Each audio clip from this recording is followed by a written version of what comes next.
What's up, guys? Happy Sunday. Sunday. What's up? Now we have Jimmy Orama with us. So, Jimmy, take it off. Hey, Tell us a little bit about you. Oosh. You are Jimmy Rama, born and raised in a small town back east of Dover, New Jersey. Lived out there till I was about 23 years old, and then I moved out to Phoenix. Been here 30 years. My second marriage, I have a daughter from my first marriage, who's 28. My second wife came with four kids. We have 10 grandkids. I've been in the mortgage business for about 23 years. Lived in Central Phoenix for about 20, 22 years. I don't know. I'm an avid reader. I like to read a lot of different things. I came out here initially to Phoenix to go to college, and then with the intentions of going back to Jersey, but I had my daughter then, so I wasn't gonna leave. And then I ended up getting my bachelor's. I got my master's as well. Didn't really pursue any careers in what I got my degrees in because I just honestly it wasn't really interesting to me. I really went to school just because I was such a loser in high school, I mean, I really graduated like towards the end of my class, and I had to prove to myself, that dude, you're not a dumb guy. So it was more of a personal thing, all this education that I pursued. So and then yeah, I've been in the mortgage business for about over 20 years, happily married for 20 plus years, and pretty normal guy, I guess. I mean, yeah, I guess. That's how I met Jimmy. Is Yeah, Chase. We were on the same team. Our man, who was our manager's name? David, John. John. Yeah, God, I already forgot about him, but that's all right. Yeah, he's that was a long time Yeah, ago. I still talk to a couple guys from Chase, which is cool. Sean, Ben, Jeff, yeah. Josh, quite a bit, right? hmm The industry's crazy. We know that. Where are you working at right now? So right now, before I forget, anything I say is of my own personal. I reserve all my rights, and this is all my personal view and opinions. It did not reflect or indicative of any of my present, past, or future employers in any way, shape, or form, or business partners thereon after as well. Love it. Um, I'm a 1099 with Swift Mortgage Brokers Okay. out of Gilbert. Great company. Yeah, Great. yeah, yeah, yeah. Uh, so there's a lot going on in the world today. Jimmy, I followed you for a long time, even after the Chase days. Your stuff Uh, that used to be on social media, it resonated with me. Like I believe that stuff too. Like there's so much going on in the world that hmm we're being focused and told what's real, what's not, from Yeah. spiritual stuff, demons, angels, to what's going on right before our own eyes with the elites, right? So hmm it depends who you believe. If someone's going to call you a nut or a conspiracy theorist, no matter what. But hmm that's why I wanted to bring you on. I think you have a hmm great head on your shoulders when it comes to that stuff. And I want you to talk about something that's on your mind. What's on your mind today? Yeah, sure. Well, it's funny. It's everything and nothing at the same time. And let me tell you how I kind of got there. My wife and I, one time I had access to one of those 500 channel type things, and I was looking at news all over the world. And I was looking at news literally in South Africa and all these different countries in Africa and in Europe with the English translation. And I got to tell you, I was pretty blown away that the bullshit that was happening here is the same crap that's happening over there. Literally the same political corruptions and scandals and blah blah blah. And it's all the same. And then so it really kind of woke me up to the point like, why am I giving this appliance all my energy? Why do I even believe these freaking people? How do I even know they're real? Why am I gonna let this appliance dictate my life? So I canceled my cable TV, my God, like over 15 years ago. And now when we occasionally watch television, it's only because, there's a particular show we want to watch. As soon as the commercials come on, I hit mute. Commercials are taboo in this house. We're just very conscious of what we allow into our awareness. People don't understand, or they forget, or perhaps they were never told that we as humans are programmable beings. We're programmable entities, and if we're not programming ourselves, someone else is. And so, we have more senses than just the five senses. And so I think these are meant they're kept dormant by by other, for I don't know how to say it, but there's a lot out there that people just really don't think about. They just kind of go through their daily lives without giving much thought to their actual life and what's going on, and what are they really doing? And then they kind of wonder why their lives turn out the way they do, because they're not aware of what's happening. No, I And agree. I agree. I think right now, like the big thing that I was talking about last night with a group of people, I went and saw The Sound of Freedom. Good movie, by the way. Tough movie to watch. I went yeah, with a sure. buddy of mine who he's a big dude, but he was weeping, and I was like, "Yeah, this stuff really happens in third world countries, man. Like, wake up." But we were talking about slavery, right? Like, we're slaves in ourselves. If you think about it, we work 40 hours a week, 5 or 6 days Hmm. a week, depending on your profession, make peanuts compared, to a lot of the elites, and you're given a 2 week vacation, right? And you do this up until retirement age, 65, whatever retirement age is now, if you're lucky to retire. And then you Hmm. spend the latter years, the worst years of your life, health wise, on retirement. And Hmm. to that's pretty sad that we haven't Hmm. been able to figure a way to change that, right? Hmm. What's your thought on that? Well, that's kind of a big, that's a big topic. I think people should really understand, um, the truth about what it is to be, a citizen, by the United States itself. The United States is more of, and I'm going to be very, very. I'm not going to go deep on this because it's not because I don't want to. But if you we were never taught to understand that the United States government, the best way to describe it is like an HOA that has grown into this monstrosity. And I can kind of leave it at that. We've given them this power and jurisdiction that kind of controls everything. And so we don't understand how the legal system really works. People don't understand common law. People don't understand maritime law. So the answers are out there, and there's a lot of efforts to bring the awareness, to increase the awareness of why and how society works, things like that. Um, Society's but just people so really weird have to right put in the now. work. Let me give you an example. Like the Social Security fund, a lot of people don't understand where that fund originally came from, where the initial gold came from, and that was actually from the king's bastard children, and that was money that was set aside for all of his kids like that. And that's kind of like wherein it ties into maritime law, and the government comes in. You're the bastard son, and that's why they only ask you your mother's maiden name, because the government is acting like your father because you don't understand your rights, et cetera, et cetera.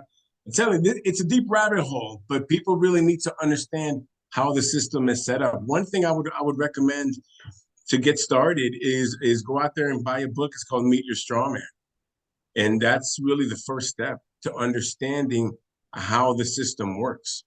Because really, all the government is a giant HOA, and they have their claws, they have the hooks in everybody. And people, Everything. what are people worried about? About these stupid sports. This is modern day Rome. All this sports. I mean, look at it. For all you sports people, I get it. My family is big into sports. I get it. I'm not knocking sports. It's a But if you distraction consider though. your life, but if you consider your life from a different viewpoint, if your life journey matters to you, you're gonna step back and not get involved in these arenas that are happening worldwide to really distract you from your mission. I mean, we're not just meat puppets. Back to your point, we're not designed to go to fucking work every day and pay and pay and pay. No, that's not what life is about. But no one stops to ask, man, well, why is it like this or why is it like that? Do you think people talk, these fucking politicians? Well, we're a nation of laws. Well, then, what kind of effort do they put into their educational system to teach us about laws? Where's the effort None. about common law when kids are small? Kids don't. People don't. If you don't understand your rights, you have no rights. It's as None. simple as that. It's as simple as that. People need to understand who they really are, and how the system really works. Jimmy, let me ask you Uh, a question. yeah, You mentioned that humans are programmable. yeah. Is this something that's programmed to us to just to go to work 40 hours a week, get that 2 weeks vacation, be very ignorant of laws around you, and just really be a worker bee to society and for the elites? Well, no, I think the programming is a little bit deeper. I think the programming is to think that's okay, is to think that's normal. That's the programming. And I've also noticed, when you step back from all the programming, because I'm telling you, television is public enemy number one. I'm telling you right now, public enemy number one is your television set. So I just have a different viewpoint. So, and I want to step back and I want the people who see this to understand I don't watch TV, I don't listen to the radio. And like I said, I learn what I want to learn. I let into my reality what I want to let into my reality. So I read what I want to read, and I'm very selfish in that sense, even with people. I mean, I'm cool with everybody, but everyone's, I don't want to know too much about you because then I know, you're a fart sniffer and this and that. People are just weird, I don't want to know too much about people. What Yeah. the fuck, man? I just want to be cool with you. And so, but sometimes you have to understand those boundaries with people. So thankfully, I'm the kind of guy that, once people, and I'm not trying to toot my horn, but I've been told this my whole entire life that, I'm kind of as soon as people meet me, like I know their whole life story within 2 minutes. So like literally their whole entire story. I know everything about them. And that's just kind of a gift that I've been blessed with. But I have to be very careful of my energy, of who I allow, because some people take my empathy and my compassion and they kind of leech onto it, and then they become vampires, spiritual or energetic vampires. And I've learned to really cut those people off. Some people, not everybody deserves your energy, not everybody deserves your attention. I And 100% and we agree. should be selfish with that. I 100% agree. I like that's the way you said it. Not everyone deserves your energy or attention, right? There's a Absolutely lot of not. leeches out there that they're you, your you friend know today, but not tomorrow. you know why? Because people don't understand the value of their thoughts, of their time, of their energy. And for the record, I'm guilty of it. I've been playing Metal Gear Solid. Well, it's hot as hell, but I've been playing video games all day because it's hot. But it's so I kind of waste my time sometimes as well. But I'm still very selfish with my time and energy, because I think you have to be, especially in today's world and all the things you see online. You don't know what's real. You don't really know what's not real. All the shit I see on TV and online, all the racism and all that. I'll tell you right now, I'm 56 years old. 95% of the racism that I've ever seen in or experienced in my life has been on TV or online. I've experienced racism, yeah, up in Utah, way back, man. They were straight up racist, man. Back then, um, there were some nice people too. And then in this little town in Colorado, Vail. Those were the few times where I personally experienced racism. But that was, like I said, I'm 56 years old. It's so the point being that I don't really give too much energy that we have these racist problems and it's and that. No, that's kind of bullshit, man. How many people every freaking day have to deal with that? I'm not saying it's not real, but I don't think it's such a Do you need to think it's blow it blown out over of like. proportion? It's over exaggerated? I think so. I think so. Look, okay, now once again, I'm talking based on my experience. I work with the public all the time. It, I don't think along this. Like, if I meet somebody, I don't even look at at the color of the skin. I don't. Why do you even have to think along these lines? These are silly things. So This this is my personal point of view. distraction This is my from point of view. television, like when television keeps repeating this over and over to us, is it meant to be a distraction? Well, okay, so I don't watch television, but that's why I don't watch television, because they want you to believe that shit. Television is all bullshit. Television is put together by a bunch of. I mean, think about it. Who runs Hollywood? Why do we give our energy to these people? I wouldn't give them the time of day. Mhm. These are sick people in Hollywood, and we're letting them into our house every day to put their bullshit line of thinking into my head. Get the fuck out of here. Excuse So my what's language. the agenda? What is there to be gained from this? The agenda is this is your life, and you need to take control of it. And don't give your energy away to a machine that you went to Best Buy, you plugged into the wall, and you sat there. That's not what life's about, man. Imagine if you didn't have a TV, what would you do? You'd I be mean, outside doing stuff. people don't know how to live their life No, without being told what to do or how to think or this or that. I mean, no. Going back to what you said, this world is just crazy with it's the insane. media is just throwing stuff at you. The whole left versus right, the whole Ukraine versus Russia. There's no such thing as a left versus right. People need to get out of that mindset. It's the That is the same thing. silliest thing in the world. People need to forget that shit. There's no left or right. When the cameras are off, all these guys are bending each other over. I'm telling you, they're in the same club. It's them against us. All these guys went to college together.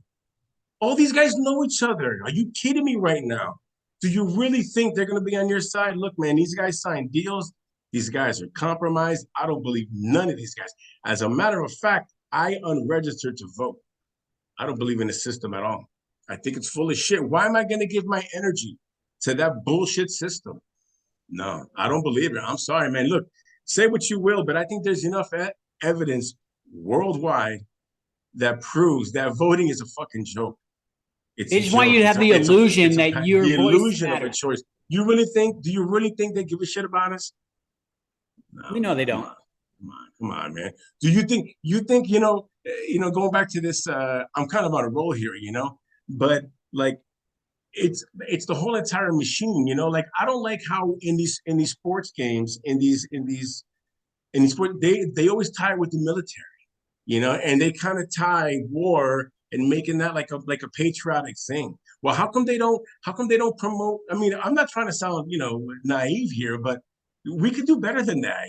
How come they never talk about, hey, we're going to create some great negotiators to figure shit out? And here's why I say that. You're not going to tell me we don't have people in this world that are professional negotiators that can work all these problems out. You're not going to tell me. I'm not going to believe that. You're not going to tell me it's true because I'm going to tell you you're a fucking liar. It's bullshit, man. And war is okay. People don't even understand why we're at war. We just know, hey, well, we got to go over there and bomb some brown people and, take their land. What the fuck? People don't even know why we're at war. It's become normalized. It's become normalized. It's And yet, look at what's profitable. happening in our backyard. Look what's happening in our own backyards. Look at our veterans, what's happening. It's just ridiculous. This is planet crazy. Well, a lot of So, homelessness, there's a lot of crazy going on just here right now that we need to take care of, but we don't, right? And well, I think California, man, I can't believe, it's such a beautiful state and it breaks my heart. It is run by, well, dude, I mean, I have my theories. And again, I don't watch a lot of politics. I got my thoughts, but just based on what I see, I don't think those are real, 100% bona fide. I think the people running that place aren't really who we think they are. Let's leave it at that. no, that's a Let's great leave it way at to that. I don't put know it. what they are, but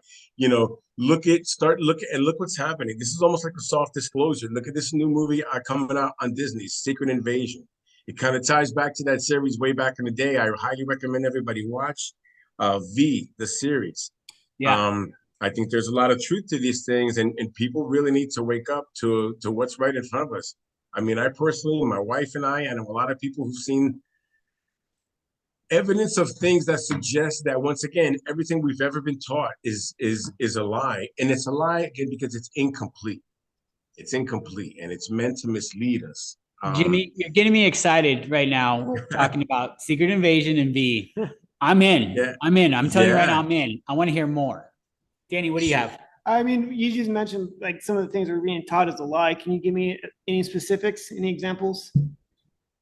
I mean, well, with history, for example, so I found this very interesting, and I started looking into the mud flood and Tartaria and the Tartarian Empire. And then, you start to read, there's books out there like Forbidden Archaeology, Forbidden History. And there's just a lot of information that's been purposely omitted from history. So, let me do a quick sidebar. In my lifetime, I have seen a lot of people don't understand that, where our textbooks from school come from, and they come from one place in Texas, and these people pretty much set the rules and guidelines as to what's going to be written in the textbooks across the country. You can fact check me on this. I'm willing to be wrong, but these people are literally changing history. In my lifetime, I've seen these changes made. So that being said, that goes to show, imagine what else has been left out. So it kind of brings me back to Tartaria, and then you start reading about these old structures, like these old churches. And then I was reading this article. It was talking about cymatics, and it was talking about how these old churches and the pipe organs would resonate certain frequencies that would actually heal the organs, because everything is frequency, and so if something is out of frequency, it would kind of bring it back in line and kind of heal you internally. And then when you look at some of the windows that were before they were filled with the stained glass, it's kind of a cymatic symbol as well, to heal kind of the rest of the town. Were you ever told anything similar, close to that? Were you even taught to even think along those lines about these structures? I wasn't. I go to St. Patrick's Cathedral. I go to New York. I see all these structures. Now you kind of look at it a little bit differently. Like, shit, I was never taught that. And then you do the same thing with bells. The old church bells. When was the last time you heard a bell? They got rid of those bells for a reason. The bells along the same lines. This guy was in, for lack of a better word, this bell graveyard, and he walked up to a bell. This is online. And I was playing it with my wife, and the guy strung, and I could feel my whole body shake. And these are things that we were never taught. Things that they don't want us to understand. Well, why were these things never taught? Why were the bells removed? What are they? Are they trying to throw us off? Are they trying to get our frequencies off? These are things people don't even think about. These things. Yeah, why did they get rid of it? This is the nerd shit that, dude. This is, you look at reality a lot differently. You walk around the world and you look at things a lot differently. And people are always, they got their heads in their phones, and they don't even understand how to live their life without. And again, I'm guilty of it as well, because to an extent we need it to survive. So let's not, factor that out. But still, people kind of forget to live their life without this piece of metal, something to connect them to everything else. And I think that's I don't know how to feel about that. I mean, I got grandkids. These kids, they're glued to that thing. Mhm. I can't fight. Yeah, well, our It's a little beast. nieces and nephews are like 3 years old on these little tablets and phones. They're like glued to them. It's scary, man. And people need to understand these devices are meant to rewire our brains. These people know what they're doing. There is a lawsuit out there. I highly recommend you look this up. It was filed in December 2019, Parcel versus Google. You gotta look this up. It's about 92 pages. It was filed in the Southern District of California. It was dismissed about 3 or 4 months later by an Obama judge. But this thing, you got to read it, man. 92 pages, and it talks about this technology that exists, that within these cameras, they're able to map the back of our brains and our eyeballs, and literally and create these scans, so that they can create duplicates of us in other realms and other realities. This is what the lawsuit was all about. Whether it Like was at dismissed realms or and not, realities. Like, God, you're realms and speaking to me realities. So right now. literally using our likeness in other realms and realities. So think about this. When you sign all these agreements on all these freaking apps, how do you know you're not giving your permission for your likeness to be used in another realm of reality? Whether you believe this or not, the technology is out there. This exists. Look at the lawsuit. This is 4 years ago. Imagine where they are today. And this guy's no idiot. This guy, honestly, I forgot his background. I don't have it in front of me right now. But look Yeah. it up. Parsa, Parsa, Parsa versus Google et al. I don't want, Amazing, yeah, amazing loss. Amazing. Jimmy, I don't want to get off track here Yeah, because sure. I really want to jump back into the whole V thing that we talked about and Secret Invasion. Like that whole show on Disney Mm-hmm. is about aliens trying to take us over. Like, Mm-hmm. if you could, can you elaborate on that? Because that's the rabbit hole I want to jump in. can only speak from my personal experience and based on people that I follow and testimonials, et cetera, et cetera. But there's been times in my now, I'm an empath, and and for the record, I didn't even know I was an empath. This is a true story. I was at a party one time with my friend Chris, and I forgot what the conversation was. And Chris made a comment in front of everybody. He said, "Well, Jimmy and I are both empaths," and then and blah blah blah blah blah. And then he kept on talking, and I freaked out because I was like, "Shit! I hope nobody asked me to empath them," because I didn't even know what that word meant, to tell you the truth. And then now I'm a little bit embarrassed because you think I would have known that. But I've always been an empath my whole life, and so I've always been able to feel energies on people. Um, I've always felt, along the same lines in that same realm. I've always felt a very strong protection my whole entire life. But I'm able to feel people's energies. And so there's been times in my life when I have felt energies where I literally almost can feel like that person's not even a real person, like not even a real human being. That's a weird thing to say. That's a weird thing to say. And I've been around millions of people. I used to hang out in New York all the time. So I'm around people, that's not a thing. But when you feel something like that, wait, something's up, something ain't right. You were gonna say something? I mean, I'm trying to understand, like you walk by someone, they don't feel like a real human being. Like, elaborate on that. Do you think they're not a human being? Well, They could be an it's so alien, they're a it's demon. well, I mean, they could be both one and the same. I don't know, but it's one of those things. It's a sense that some people just haven't developed yet, or people just aren't aware that they have. But everyone has it. It's almost like you can just kind of sense their energy. You can sense their aura. You can sense their energetic field. Sometimes you meet somebody, at least for me, and you just kind of click. Like it's real easy to be their friends.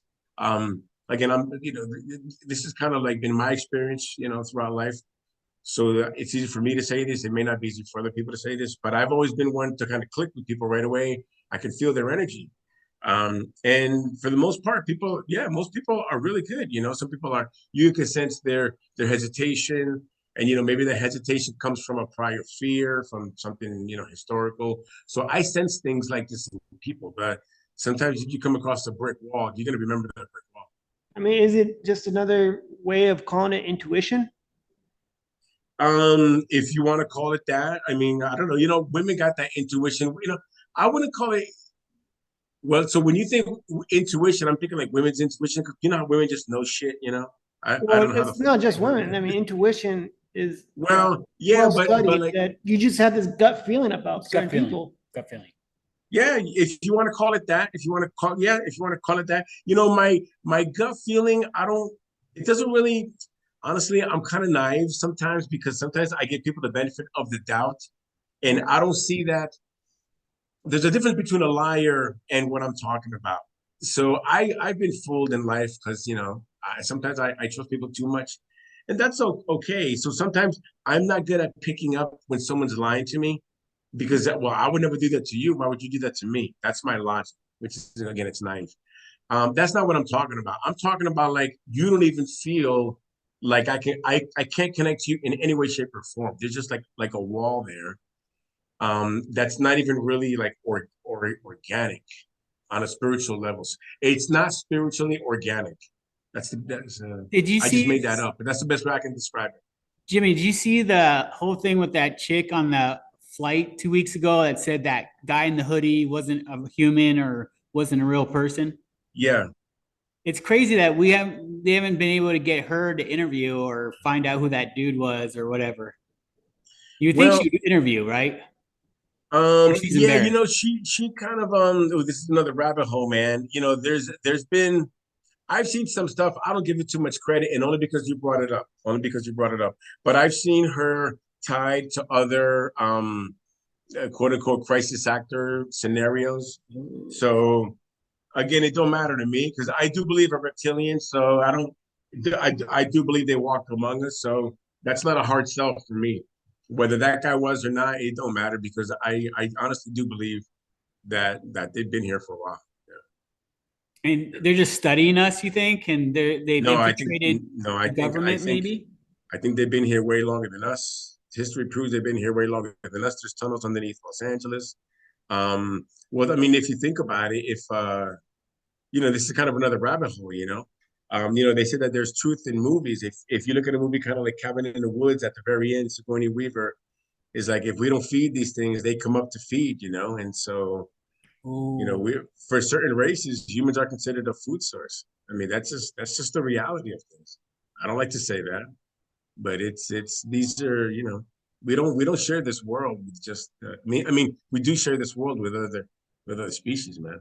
can you imagine People like they need to have to wake up keep to it a that. secret, right? Because if they would tell humanity that, hey, there's someone that's an alpha, we're not alphas, and Well, I we have to mean, sacrifice. I mean, yeah, I don't understand the politics because I know that I've heard of, good, quote unquote, good reptilians, and there's bad ones, this and that. I mean, I kind of don't follow it. I do and I don't, because it goes into the whole Zachariah Richin with thing with Enki and Enlil, et cetera, et cetera. That's a whole nother rabbit hole. Mhm. Something else I would recommend people, if you really want to go down the whole reptilian rabbit hole, there's another guy that I went down. His name is Wes Penry, Penre, West Penry, and he's got this website, the West Penry Papers. And if you're really interested in this guy did a phenomenal job of showing the history, the chronology of the history of all these reptilians, et cetera, et cetera. He did a really good job. There's another good interview out there with a Native American from Arizona, Robert Morningstar or Robert Morningsky. He does another good job at explaining these things. And again, these are rabbit holes that, some people don't want to know about these things. Some people don't want to talk about them, and that's okay too. It's not for everybody. A lot of to go down these. What happens is you're really messing with people's foundation on reality, Yeah. and a lot of people just can't accept that. And so it's easier to just be dismissive and just keep watching TV and continue to be a slave because these are things that I just cannot deal with. And so you almost, you have to honor that. You have to respect that. This life is their journey. And so if they don't want to talk about it, then they don't want to talk about it. That's Well, that's I cool too. believe extraordinary claims require extraordinary evidence. So if you're saying there's reptilian Mhm. people, how can you prove that? Well, I think there's enough testimonials and affidavits. I mean, look at the statues. I mean, there's statues all over the world. I think there's enough. You have to do your research, guy. I've been researching this stuff for years, for years. This is nothing new. Yeah, This is nothing new. I If you agree. remember, go ahead. No, the whole thing of like the different pyramids in different countries have like the same like reptilian looking things, holding Well, okay, whatever. but think about it though. I mean, yeah, the whole sacrificing of the baby. Well, okay, so what are they doing? They're sacrificing virgins to the gods. Okay, well, gods never die, and babies are the closest thing as to virginity as you can get. Why would that change? Well, you think the gods moved to another planet? You think they went someplace else? That's still going on. That's still going on. And these are things that, again, it's Planned Parenthood. They're tied into it. And it's all, people need to understand the spiritual aspect of what's happening in society. Children are and then, so this ties into the spiritual war. And children are the most closest, purest thing to God on this earth. And so their efforts are all geared around destroying. I'm going to get all emotional here. Destroying the most beautiful thing in the world that God created. And they're going after our kids. And that's what this movie is all about. I mean, this movie didn't even cover, it's heartbreaking. It didn't even cover what they do to these kids. They literally consider these kids to be cattle. And then it's used in these, it ties into the energy and the blood. And these are things that people were never taught. You really need to make the effort to understand these things. These are the worlds, how the enemy thinks. A person that I follow, in my spiritual journey here on earth, she says something really interesting. She says, all of God's army, everyone in God's army has a gun, but nobody knows how to shoot because people don't understand how that system works. They don't understand how the enemy works. And so there's people who have since come over, and found Christ and come over to Jesus. And they tell you, hey, this is what I did. They give you the whole playbook. They show you how that side works. And when you have this understanding, you look at everything in reality a lot differently. You look at the music industry a lot differently.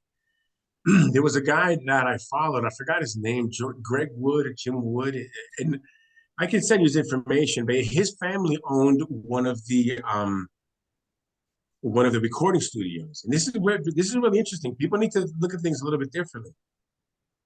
He said that one of the reasons that after an artist would record a record, it would take so many days to release it. And he talked about how they have one room, a special room in the studio where it was kind of a ceremonial room where they would make the masters.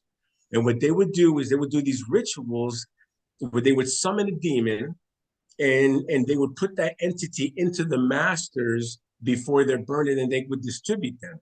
So then when these records are played worldwide, they're releasing these demons into the world via these songs. So a person wouldn't even think along these lines, but this is how that world works. And if shame on the church for not telling me, no one ever taught me that. I had to learn that from the other side.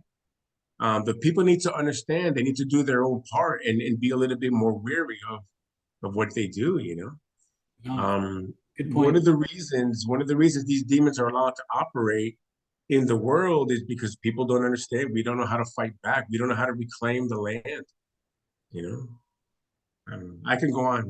No, we're going to use that energy for next segments that we have Yeah. On. Let's just tackle the reptilians more next time.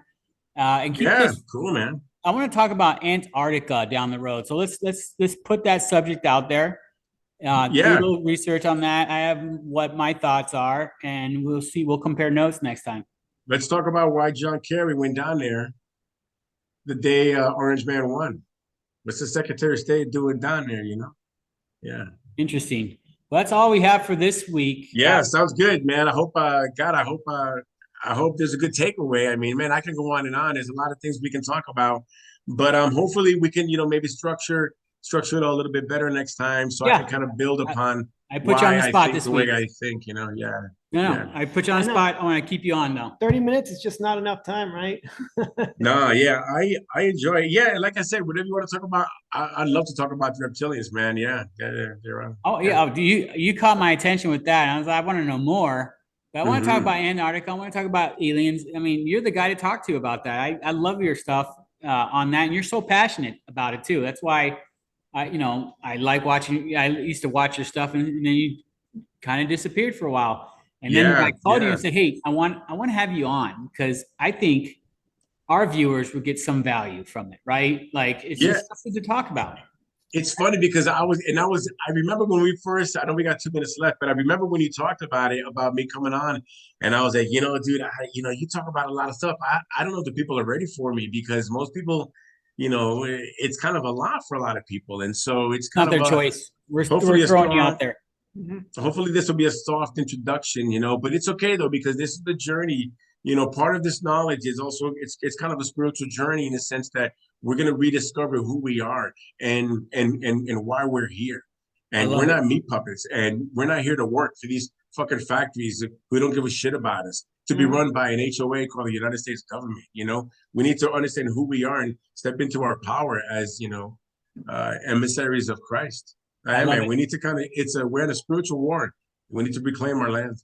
All right, Jimmy. So I'm 100% down to have you again. I love your stuff. We'll be better prepared. We just threw you on today, and you were blindsided, but you did awesome. Thanks. We'll have topics next time, and then sounds good. Let's keep it going, brother. All thank right, you. Brothers. Take care. Have a good day, man. Thanks. Bye. Episode 15. That is crazy. We're already up to episode 15. We just had Jimmy on, so that was a little bit of a treat. I love Jimmy. He's a good dude. What did you think of having Jimmy on? Well, it's good to have a guest like that on. Of course, I'm going to be naturally skeptical in a lot of things. You're always skeptical. Right. I need ducks to be connected. So... No, he had a lot of good viewpoints. And, before we jump into our show and talk about our portion of what we talk about, I kind of want to do a recap, if that's cool with you. Sure. My interest was spiked when he was talking about reptilians. I was like, what? Reptilians? I was like, keep going, I I know there's a show Marvel does called Secret Invasion that kind of goes off of that. And when we started to talk about that, I was like, I've heard other people talk about this, right? Like, there's conspiracies about that. There's a million conspiracies, and I love talking about them because I don't believe on all of them, but there's a good case for them, right? Even the flat earthers have some sort of a case, right? Antarctica has another case. But just having him talk about all this stuff he did, it was good. There's a market for it. There's people who are going to talk about it, and there's people who are going to, leave their comment, good or bad, which we will take. That's what it takes to start a conversation. We don't want arguments. We want conversations, right? So that's pretty much how I feel. Like, I want to keep having him on. He seems like he has a lot of rabbit holes that he wants to go on, and I felt like he didn't really want to say much because we did blindside and we're like, hey, what are you doing right now? Okay, I'm gonna put you on. And that was it. I didn't get it. I didn't prep him. I didn't do anything, and I just threw him on. Why? Because I like Jimmy. He's a good dude. He's a good person that has different views, right? But who am I to say he's wrong, right? He's had personal experiences, life experiences. I didn't know he was 56. He looks good for 56, huh? Really good. Yeah. Oh man, great. But that's just my point of view on him. But let's get our show rolling. Episode 15. And let's talk about, first thing I want to talk about real quick, and this just happened. I was excited for it to happen. Now that it did happen, I'm like, not a big deal. But Bol just signed with the Suns. Yeah, I just pulled it up here on the. Cameron Payne's gone. And it looks like Cameron Payne got traded for nothing. Right, it's right here if you want to read it. Okay. Bol 23 set career highs in virtually every category in his fourth NBA season, playing in 70 games, starting 33 for Orlando, averaging 9.1 points, 5.8 rebounds, and 1.2 blocks per game. He gives the Suns another long athletic player with upside to put around a core of Kevin Durant, Devin Booker, Bradley Beal, and DeAndre Ayton. Bol's deal for the next season is fully guaranteed, sources say. I'll read the paragraph above it. Oh, my bad. The Phoenix Suns continue their productive offseason Sunday by agreeing to a one-year deal with free agent Bol, sending Cameron Payne and future second-round pick to San Antonio Spurs for a future second-rounder, and acquiring 3 future second-round picks from the Orlando Magic in exchange for a 2026 first-round pick swap, resources told ESPN's Adrian Wojnarowski. I didn't know the Suns had more future picks to trade. I didn't either. And They it traded sounds like so many away. they gave Cameron Payne away for nothing. I mean, I wasn't the biggest Cameron Payne fan, but I thought he had some value, right? I almost rather keep him for giving up nothing because this team is known to get injured. Yes, they are. And Cameron Payne is a second stringer. He's not. No way do I see him as a starter. No, he's not a starter, but he's still valuable, I thought, coming off the bench. Coming off the bench, a valuable bench is hard to get. Because I get it. When you're a bench, you want that extra money. So you want to get that extra money, you have to be a starter. That's true. And, I mean, look what happened to the guys in Brooklyn. They got that starter money. Cameron Johnson, he got paid pretty well. I knew he wasn't coming back. But the thing is, Matt Ishbia he spends money. He makes a lot of money. He owns UWM, which our first guest works at Swift Mortgage. Our second guest, hopefully he's still on for today, is the owner of Swift Mortgage, Michael Barnhart. And he goes up to UWM quite a bit. He knows Matt Ishbia, and I think that's really cool. A little cool connection. But the Suns they're going to be. They're the real deal they're going to be a real deal for a while. When you have an owner that was willing to spend, dude, it's great time to be a Suns fan because I don't think you're going to have losing seasons. Not with Matt Ishbia. Well, the team has been broken up and pieced back together.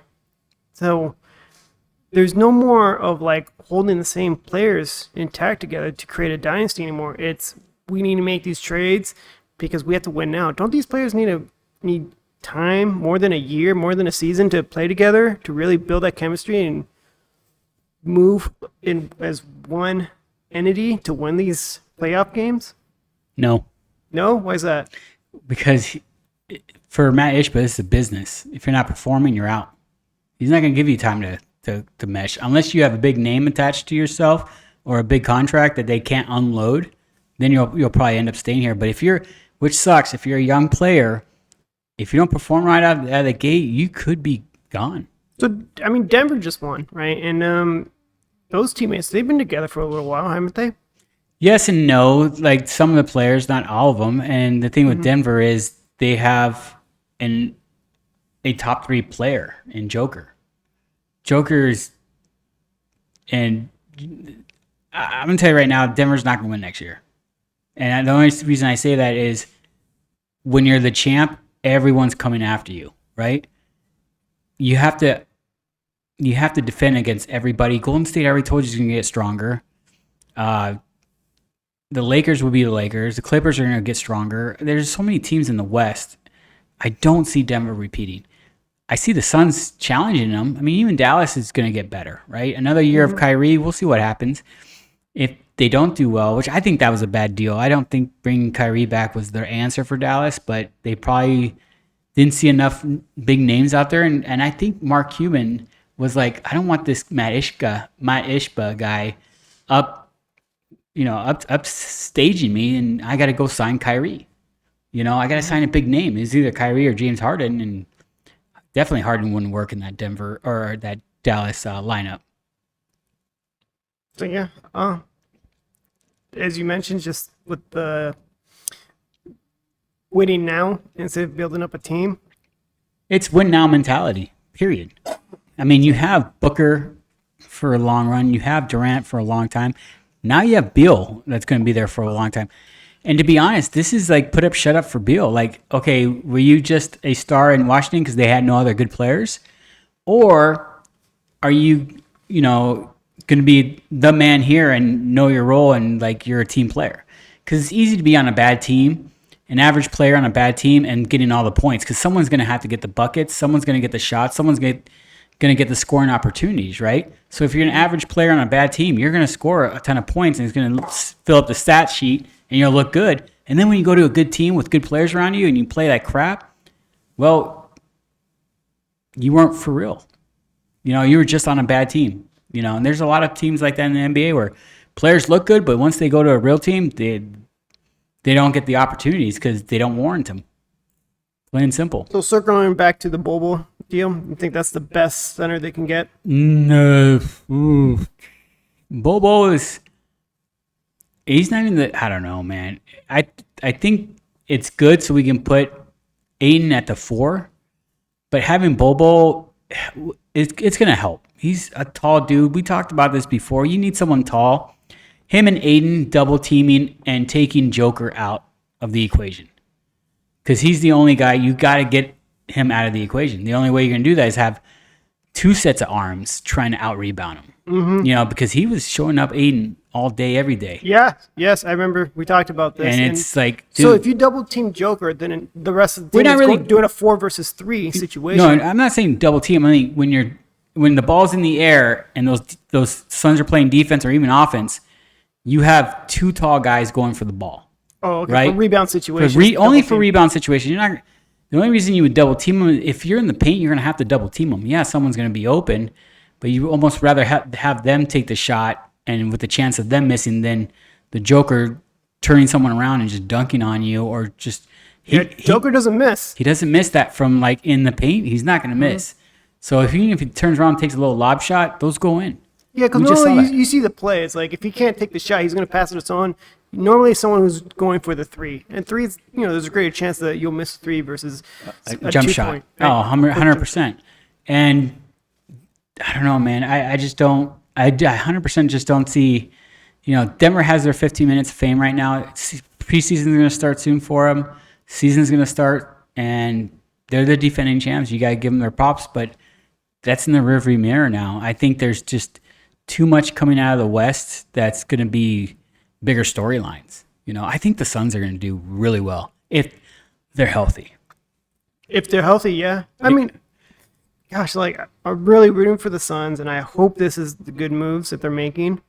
I think defensively they're looking better with Bobo. I mean, if he's not good offensively, can't make his shots very much. You don't need him offensively. You have 4 other guys on there that can make the shots. Mm-hmm. Aiden, if he's not worried about being the number one center, and he's playing the 4 next to Durant. That's, to me, I think that's dangerous. Basically, Bobo, if you can't get the dunk in, pass the ball. Yeah, he'll get some dunks. He's a tall dude.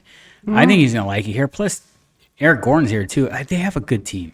They're gonna have a good rotation. I still think they're maybe one other player away from a good rotation. You know, like a playoff rotation. But they have some good players on the bench right now.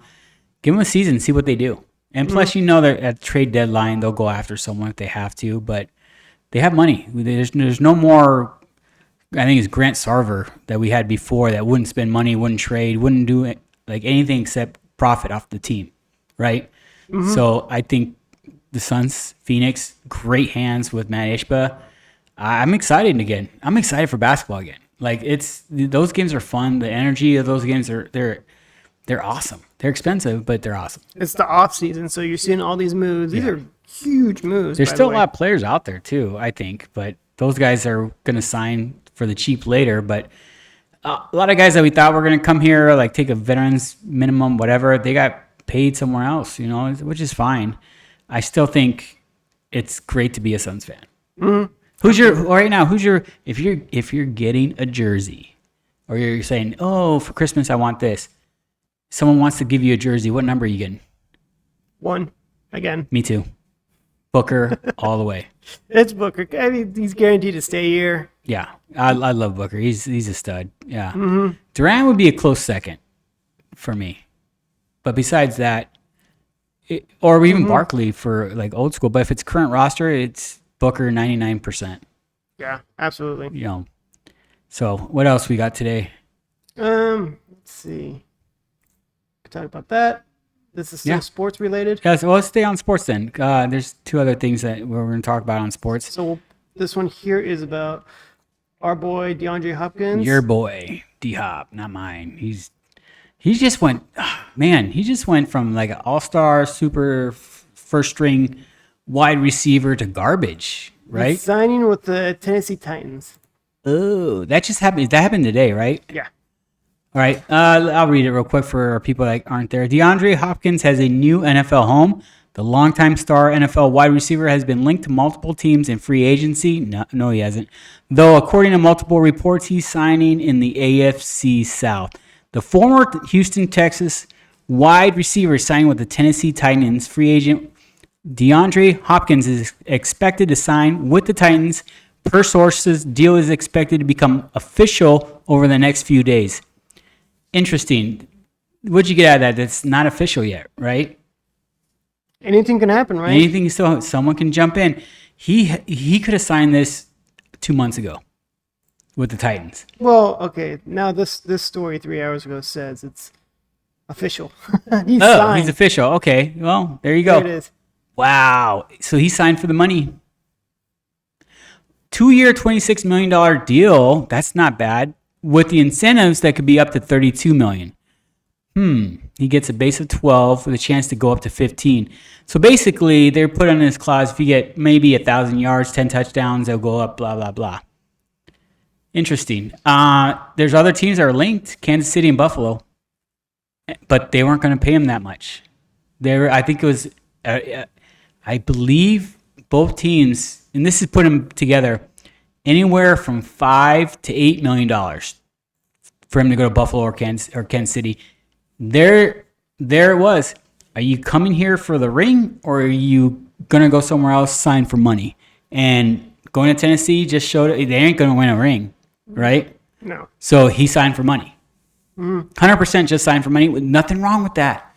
Nothing. If you don't want people to remember who you are, go sign for money. You'll know who you are because you're rich. But that's why people aren't going to remember your name. Yeah. And people are going to buy tickets just to see him. You're great, but you're not going to be Super Bowl great. You're not going to be in the hall. No. He's going to make awesome plays. He always does as the ball's thrown to him. Sometimes he gets double teamed. He still comes down with the ball. Oh, he had some great years in the beer. He had a great year when he was here with Murray. Remember that touchdown against Buffalo at the end? The Hail Mary? I lost my shit. Everyone did. Yeah, stop because we got kids. Just kidding. Jimmy cussed a lot, which I didn't expect. I was like, whoa, Jimmy. But it's okay. You're right, though. Like, I remember watching it at my buddy Josh Bagason's house. I just threw his name out there because he's a good friend of mine. That, holy cow. He has a 2-story house. We're on his rooftop patio overlooking the streets.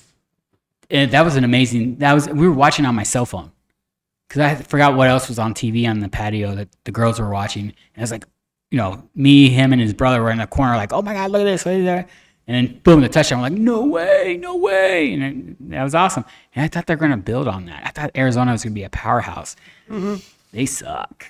And I could say that because they suck. They do suck. They might finish worst in the NFL. I saw a thing that's saying that they have someone's pick that is it Houston? I can't remember, but they could end up with the first 2 top 5 picks. That is insane. And I saw another thing. They could have the first and second pick, and I'm like, please, first and second. They could build a great team off of that. But you get rid of Kyler. I think you get rid of Kyler. If that quarterback from USC is there at number 1 or 2, wouldn't you take him? I guess we're gonna see what he does for USC this year, but clear-cut Heisman Trophy candidate. I mean, he's a stud. And then you go pick up, I think it's Marvin Harrison's son is out there that you can pick up Ohio State, I think.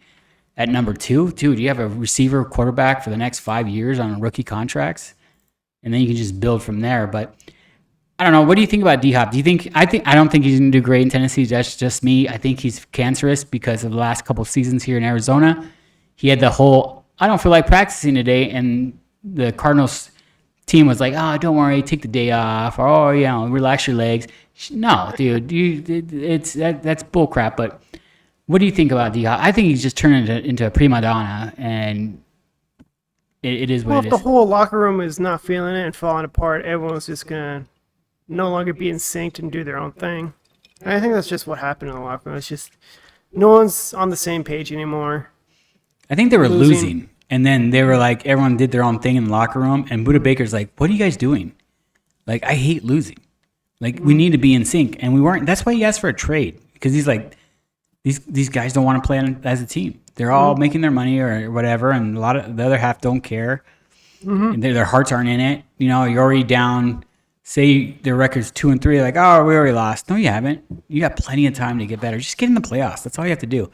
Every single sport, you just need to get in the playoffs. It's a different atmosphere. It's a different beast.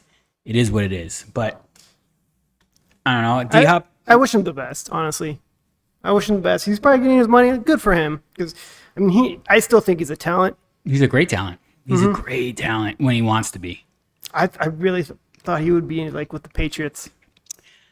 I thought for sure Patriots, but then when I heard Kansas City, Buffalo, I was like, oh, he's going to get a ring. He is going to get a ring. If he goes to Buffalo, wow.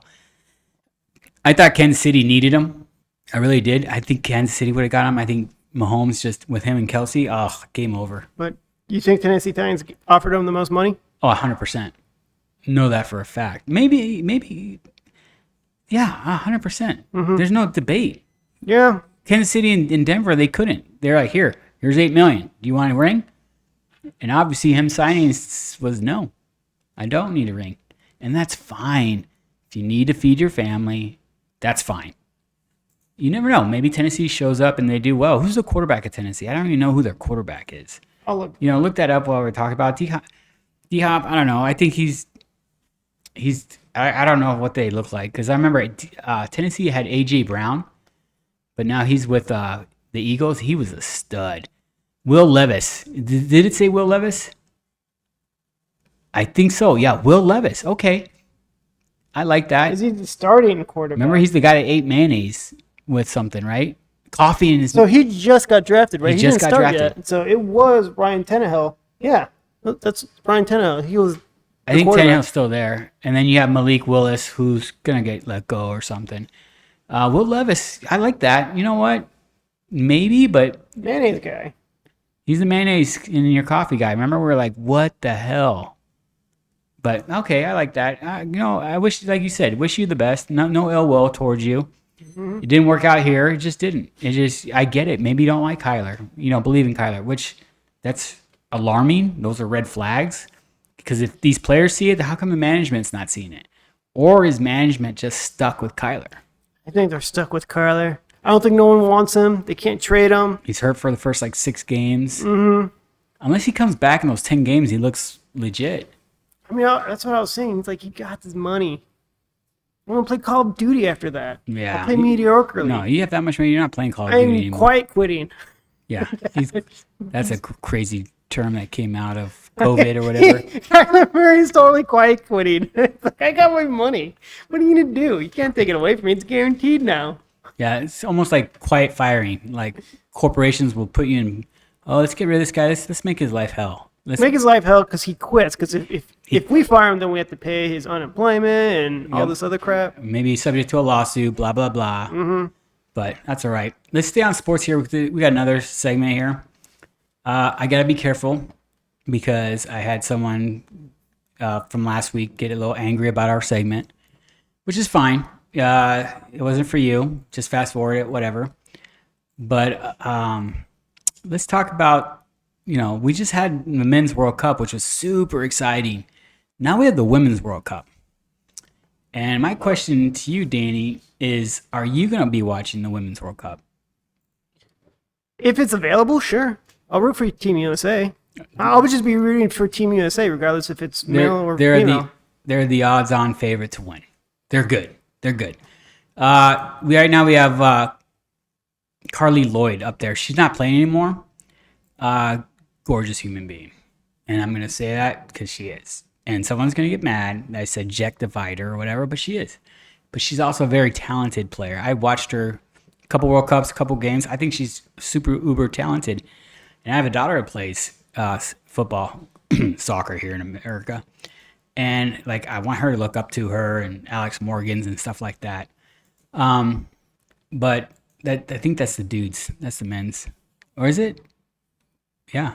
No, Aubrey, Murray, Casey. Yeah, there's the women's. But They don't have the pictures for whatever reason. It's so weird. I'm sure there's website that has the pictures of them. But they have a good team. But the Spanish team's good too.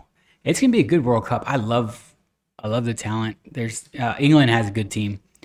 There was recently a game the other day that they played in Australia to warm up to the World Cup. I think it was Colombia and like Denmark or something, and they had to stop the game in 10 minutes because the girls were getting too violent. I was like, whoa, this is crazy. If you haven't seen these games, they're intense, man. These girls are ruthless. They're mean. These are the mean girls. Here we go. There's the roster. Should we do the same segment as we did for WNBA and No, rate the women on the soccer team? I mean, we can. I mean, but the women, I'll tell you right now, a sneak peek. There are some very attractive women on here. Oh, look at Julie Ertz. That's You're saying Zach Ertz's wife. Is it really? Yeah, that's Zach Ertz's wife, Julie Ertz. Congratulations, she's beautiful. Well, of course. Oh my gosh, she's cute. Look at Danny. He's all excited. Young. Yeah, that's okay. Should we just piss off Sean and just go through? Yeah, let's just piss off Sean again. Yeah, here we go, Sean. Oof, I'm gonna piss said you his off name. now. Sorry. Didn't want people to know who it was. We'll zoom in a little bit. Yeah, careful. That works. All right, go there. Casey Murphy's a goaltender. Aubrey's a goaltender. You can tell by the color of their jersey. Oh, and it says goalkeeper underneath. I don't know. Casey Murray looks really cute to me. No, she's cute. Is Murphy. she any good at soccer? I can tell you, like Alex Morgan. A lot of dudes love Alex Morgan. Scroll down. Let's scroll down. Emily Let's see what we Fox. got here. Emily Fox. She's a fox. Oh, Yeah. pun. I've never seen her. Crystal Dunn. I know a couple of the women, but like a lot of these look new. Like they're, I obviously have to bring in new talent. What else we got? Sofia Huerta. God, I want to say she might have played for different teams. That's interesting, but it is what it is. Sofia Huerta. I've heard that name before. Kelly O'Hara, Emily Sonnet. I think I know Emily. I've seen Emily before. What else we got? Julie Ertz. Let's go. That's Zach Ertz's wife. Yeah, she's very pretty. She is talented too, though. She's really I've good. heard that too. She's very talented. And I think there's a baseball player's wife is on here too. Dansby Swanson's wife's on here supposedly. Haven't heard of these two girls. Nothing against you girls, but I just haven't heard. Well, talent wise too. That's what we mean. Talent wise, I'm talking talent wise. I haven't heard. Hopefully, we see them do well. Yeah. In the Well, I'll be watching. World Cup. I'll be excited. Did we skip a line by accident, or is it no? You're good. No, I'm still scrolling down. Okay. Ashley Sanchez, never heard of her. Christy Mewis, I think I've heard of Christy. I don't know. I think she's cute. Of course you do. Yeah. There's the number one, Alex Morgan. Is she the number one talented player on that team? I think so. She's the most recognizable.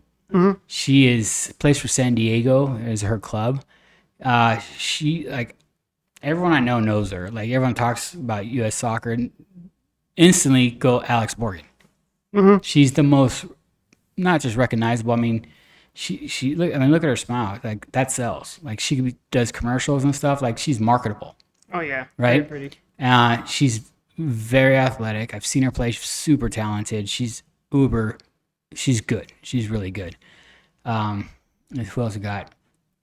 Well, we all know Megan. Rapinoe. Rapinoe. Rapinoe. I'm saying everyone, and I can't even say her last name. I can't say her name, but yeah, you see her from Subway commercials and stuff. She's pretty good too. Talent-wise, she's really good. Yeah, I she's ignore all the political stuff, Yeah. whatnot, but Political, yeah, she can speak her mind. I don't care. We're not into politics. Like we both don't. Like Jimmy said, they're both the same people. They're the same thing, and they use that to divide us. Like I don't care, but no, Megan's really talented. It's her last World Cup. She's retiring after this, so she's got to win the gold. Does Trini Rodman have that thing on their teeth where they're putting like That's, pierced did you jewelry on know their that's teeth? Dennis Rodman's daughter? Is it really? Yeah, Oh my goodness. that's Dennis Rodman's daughter. Well, good for Dennis Rodman, man. Having Honestly, your daughter like a stud soccer that's player. something to be proud of. Dude, you're honestly. on the women's. Do you know Yeah. how competitive women's soccer is? I'm sure it's very competitive. And to be on the U.S. team, like for her to make it, like that's awesome. And for Megan to be on it for this long, and Alex Morgan and stuff. Like I said, Carrie Lloyd was my favorite watching last World Cup. She is a stud. Like I enjoyed watching her. She's awesome. What else we got? She's not the first woman I've seen with like the jewelry on their teeth. Is that a? That has to be glued That's the on. thing, That man? can't be drilled. No, I don't think it's gel. It's glued It has on. to be 'cause glued on. It's like she's a not- brace. It's kind of like having braces. Have you seen women with that though? What is it? Braces? Does the No. other teeth have it? No, I recently saw another woman with like jewelry on her teeth. It's probably glued on. I'm like, what is that? Yeah, it's like grills. So I think You know it's how I people think it's a wear grills? fad It's a going fad. on right now. Could be a fad. But can you imagine like not expecting the ball to get hit your face and that jewelry thing hits your gum? Ah, Sophia Smith, nope, never heard of her. Alyssa Thompson, haven't heard of her. Babyface, super baby face. Alyssa has a baby face. This might be her first year, so we'll see. And then Lynn Williams, I've never heard of Lynn. So there are a lot of players I haven't heard yet, but once it starts, they're gonna be good. That's the team. So they're favored. For They're the women's- favored. They're favored. No, but if I see it available on TV, I'll probably watch it. I'll watch it. There's mind. so many of those girls that are talented, and But, I mean, we've had this conversation last week. Like you mentioned, Women's World Cup to your two other guys will just give you a smug reaction and be like, "Oh, it's women's." Yeah. And I think it's a little like that's the real sexism thing. It's just not not just sexism, appreciating but like women's talents. what guy's gonna wear a girl's jersey? Not many guys. It's very very small percentage, right? Now, why is that? Really, let's dig If on you're this. gonna Why dig is deep, that? like Why is that? out of Why all is the that? jerseys, you're gonna wear a chick's name on your back instead what's of wrong with like that? Pulisic. Like, what if it's like your daughter or something? Or you know, Your daughter's on Team USA, yeah, you're gonna wear it. of course. But if Okay, like is that the line? that's the line. Is it really? Is that the I guess line? I don't know. I wouldn't. I mean, if I'm wearing a jersey, it's gonna be blank. You know, if I'm wearing, because I don't want people to be like, "Oh, you should have so and so's on your back," and or that person doesn't play anymore, or that person gets traded. It sucks sometimes, but I don't make the rules. You don't see it. You know, you don't see it much. Well, it's because women's sports don't get a lot of male support in general. And, you know, like I said, like They don't you even get get the- women's support either. They don't even get women's support. There's a lot of women don't watch True. women's sport. I know plenty of women that they'll watch men's sports, but they don't watch women's sports. And it's the same reason. Not as good. The entertainment value is not as good. I would argue in soccer's situation, the talent's there. I watch women's soccer every once in a while. If it's on TV, I'll watch it to see it. And yeah, it's not up to par with the men's, but it's still good. It's still entertaining. It's still entertaining. When they say, "Oh, it's equally as good," they're not as good as the dudes. I mean, they get crushed by guys, 100%. But it's an outlet to support women, though. Yeah, but that's what it's meant for. They're not meant to challenge the men. Right. They're meant to play against other women. And that's like when people are like, "Oh yeah, the 15-year-old Team USA beat the women's USA team." Because they're young men. Way more energy. They're just better. And the women can probably beat a U13 team maybe, but once boys hit that, I guess puberty, and they're big now. Like these 15-year-old kids are big. The soccer players are great. I mean, look how much running you're doing, But to your point, we're not meant to see that. Women's sports it's for women only. Women play against other women. If they want to play a men's team like that, that's just all for practice. Sometimes my kids, they see a women's team, they're like, "Can we play against them?" I'm like, dude, first of all, they'll crush you because they're like U16. My kids are like U12. They haven't hit puberty. These girls are in it. They're hitting it, and they're taller. But the boys just want to prove that they could beat the girls. And I'm like, all right. And one time we played them, and the girls crushed them. Because they're way more talented. And then I laughed it off, and their spirits got bruised. But I was like, these girls are 4 years older than you. Like there's a big difference, talent wise, 100%. You should probably have a podcast where you and I wear a women's jersey in support. I'll wear Sophie's Cunningham's jersey. Cool. You're gonna pay for a jersey? Maybe a T-shirt. Yeah, with her name on it. I'll just get a white shirt and put Alex Morgan on there. There you go. Or help out Zach Ertz and get a Julie Ertz shirt. But the women's team, I'll support them overall. Just whole grand scheme of things, despite me, finding some of them attractive. But the talent comes first. Talent comes first, and they're great. But I think England and Barcelona or Spain, and those are good teams. There's a lot of good women's teams. It's gonna be awesome to see. So I like it. Hopefully, I get my daughter to watch it. She doesn't like to watch much, so I want to get her excited to watch that. And then let's jump into. I'm gonna jump into something we don't have up, but okay. I'll look it up. I just want to go down a rabbit hole here.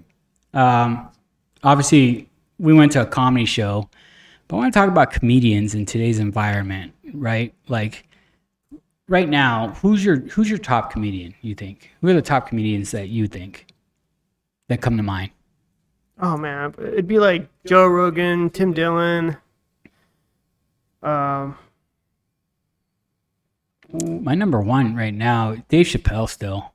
Dave Chappelle, yeah, Dave Because Chappelle. There's so many. He had a great show. Bill Burr. The Chappelle Show, Comedy Central. You don't even hear much of Comedy Central anymore. At least I don't. Sometimes right? at YouTube, they'll have like a. But that's reruns. Oh right? yeah, of course. But nothing like new. Key and Peele nothing, stuff, yeah, right? nothing fresh. Like even Carlos Mencia had a pretty good show. Remember he was popular? Yeah. Dude, Mind of Mencia, I used to watch it. Mind of Mencia was awesome. It was hilarious. The Chappelle Show was another level of comedy that was just great sketch comedy. My favorite one was Rick James. Well, do you think it has something to do that people just don't watch cable TV anymore? More people are watching streaming services. I think that, and a lot of people watch YouTube, right? Because you can pick what you want off of YouTube and say, hey, look this up, and you could be selective. You just watch that one sketch you cared about. And watch it. Yeah, like I think Comedy Central has gone downhill because what you just said. People are just watching on YouTube what they want to watch. So should they go on a streaming service? You think that'll help them out? Like certain shows? They're on YouTube TV, but people are still not watching it. Or better yet, like Saturday Night Live. There's some skits I'll watch on YouTube, like just the sketch alone, not the whole program. But what if the whole program was on a streaming service instead of being on NBC? Yeah, late at night. It's Saturday Night Live has gone. To me, it's gone downhill. Why does it have to be live now? That's just the way the show is. Yeah, they don't have to be live, or they could just keep the name, just have it available to watch anytime. Yeah. Well, it's Saturday Night Live because it's they're doing live sketch comedy instead of Comedy Central sketch comedy, right? They're doing it in front of audience. They're going on the go. That's why you see them break character a lot. Like they start laughing because it's too funny for them. I think it's on Peacock, right? If I wanted to watch it on demand. Yeah. Yeah, I think so. I think YouTube TV, you can just watch a couple of them on like the last 5 episodes. Even regular YouTube, you can just watch the regular sketches Yeah. you want to watch. Because there's been some good ones. With Michael B. Jordan, the Allstate one he did, it was awesome. That was hilarious. Oh my gosh. No, it was Farmers, right? It was the ones with the red. The red shirt's Farmers, right? Is it? No, that's not Farmers. Farmers red, white, and blue. It's Allstate. No, it's not all. Is it Allstate? I'll look it up.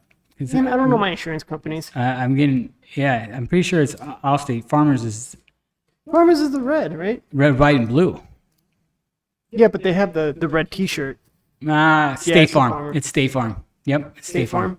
Oh, okay. State Farm. Yes. State Farm. Okay. Anyway, but yeah, that sketch comedy of Saturday Night Live was amazing. Because Liberty Mutual came at the end. We'll help you. That is so hilarious. Great. But it's unbearable as a whole, right? It's hard to sit through a whole Saturday Night Live because The cast, right? with It's a not new the cast. special it's not the special guests that come on. No, the guests are current cast. Yeah, so you can have a bad guest, you're like, what the hell? But then you can have a guest that knocks it out. But even the new cast of Saturday Night Live is like a bunch of, who is this person? Do you think it's just they're very cautious of what's considered funny now? Because so Yeah. many things are just washed down. You know, if you could, see if you have an updated cast of Saturday Night Live so we can go down who they are so that, you know, the rest of the audience knows that what we're talking about. Because there's a couple good cast members on there right now that I would love to give props to because, you know, they're pretty funny. And a couple, you know, have their own commercials. There you go. Hit show more. There you go. No, That's the. like everyone's. no, we don't need the everyone. actual cast. Yeah, do current Saturday Night Live cast. They're right there. Season 48. Season 48. Wow. That's a lot. Oh, cool. It goes. All right, let's go down the rabbit hole here with these guys. Okay, let me show the audience now. So, All right, first, Kenan Thompson. Awesome. He's been on there for a long time now. well, not just that, but he's been on other stuff like Nickelodeon. Yeah. That's why I first saw him as a kid. What was it, like All That or something like that? I saw him in And Mighty then Good Ducks. Burger and stuff like that. Was he In on Mighty Ducks? Yeah, I think that he was in Mighty Ducks. But he's been a member since 2003. Wow. He has to be the longest tenured right now. 19th season. Good for him. I think he's great. They got to keep him. He's hilarious. Wow, yeah, Mighty Ducks 2. I remember he was on that. Good Burger is the show you're talking about. I think Good Burger started off as a sketch too. Yeah. It was a sketch comedy on Nickelodeon.